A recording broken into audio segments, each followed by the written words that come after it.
what do you think having good rhythm in putting means? Sieck looked at me and he said, Skip, you're not even close when I said having good flow. What he said to me changed my life. And this is James Sieckmann, who I was working with. He goes, having good rhythm in putting means. Milwaukee's own Skip Kendall. Skip Kendall. Skip Kendall is 5 under today. At the 9th. Chips in for birdie. He's tied for 3rd, 2 shots off the lead. Give you a bit of a story. So back in 1997, I got off to a great year ball striking. It was like my, 4th or 5th year on tour. And through April, like 4 months into the year, I think I was top 10 in every ball striking category. Fairway percentage, greens in regulation. The bad part of the whole deal is that you could have put a bushel basket down there and I could not have made it in the hole.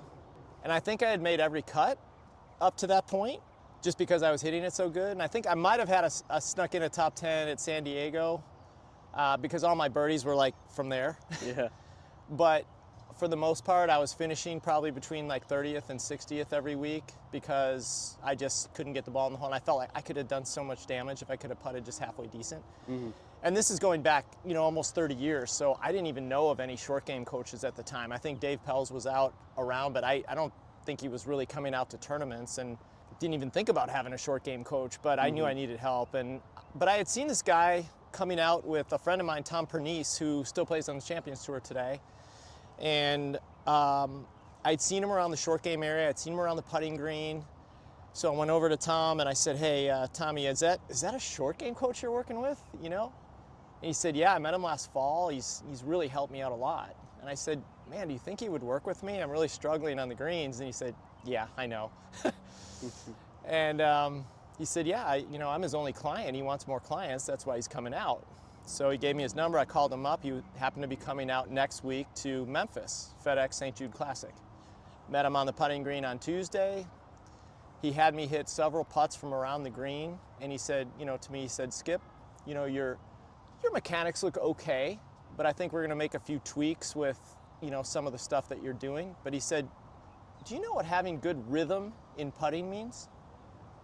And I said, thought about it. I said, well, to me, Sieck, it means going back and through, with pretty good flow.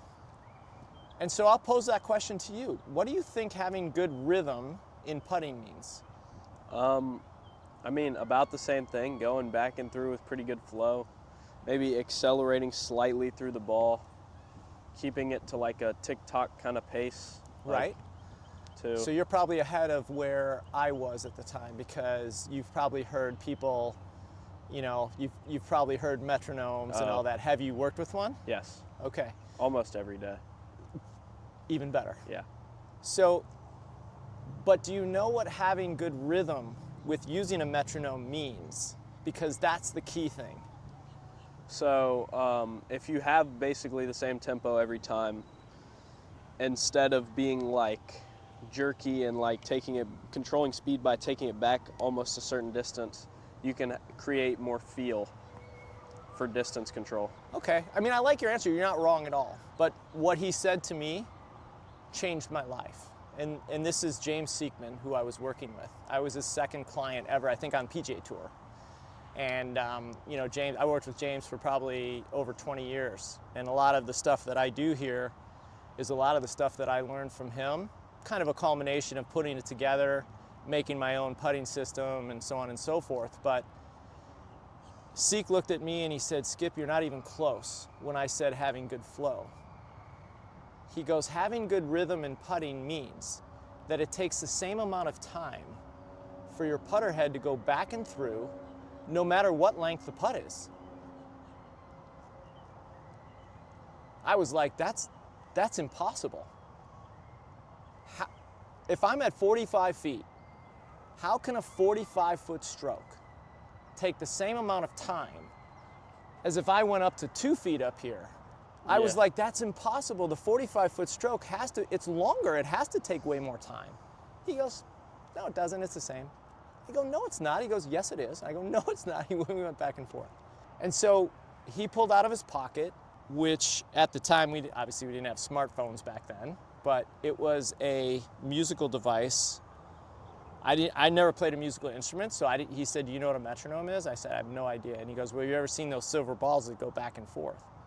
And I go, "Well, yeah." And he goes, "Well, that's kind of a true metronome, but a digital metronome," he turned it on, and it sounds like this. So the whole idea of this is it's 2 beats per stroke. You use this, right? Yes. So 1 is back, 2 is impact, right? Is that the way you've been doing it? Yes. Okay. So he explained to me this is how it works. If I have, let's say, a 10-foot putt on the speed of the greens today, it would look like this. 1, 2. 1, 2. If I had a 30-footer, it would look like this. 1, 2. If I had a 50-footer, it would look like this. 1, 2. 3-footer. 1, 2. You can see the difference, right? But everything is always taking the same amount of time based on my rhythm, which is on 76 right now. That's just been my beat for the last 28 years. Okay. Jude, that blew me away. Yeah. I was like, you gotta be kidding me right now. He goes, no, that's what having good rhythm and putting means. This little device right here, now, Byron, I want you to have good mechanics and technique, what we just worked on in our block work, but you have both, and sky's the limit. This little device, I always used to wonder why some of the guys had some bad strokes out there on tour, but they are always able to putt really well. Well, knowing this now, when I found out about this, well, I looked at their rhythm, and they had great rhythm. Their strokes may not have been that great. On the days they matched up impact somehow with the strokes that they did have, they made a lot of putts. They never three-putted because their distance control was always perfect. So on this, let's say 15-footer today, this is kind of what I'm looking for.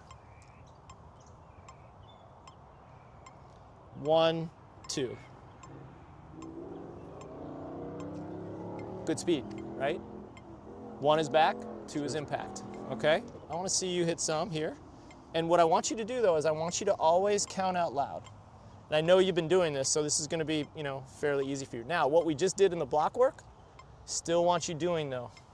1, 2, 1, 2. 1, 2. Well done. Perfectly in the range there. Want to make more putts when it counts? Pressure-proof putting is going to show you how to do that.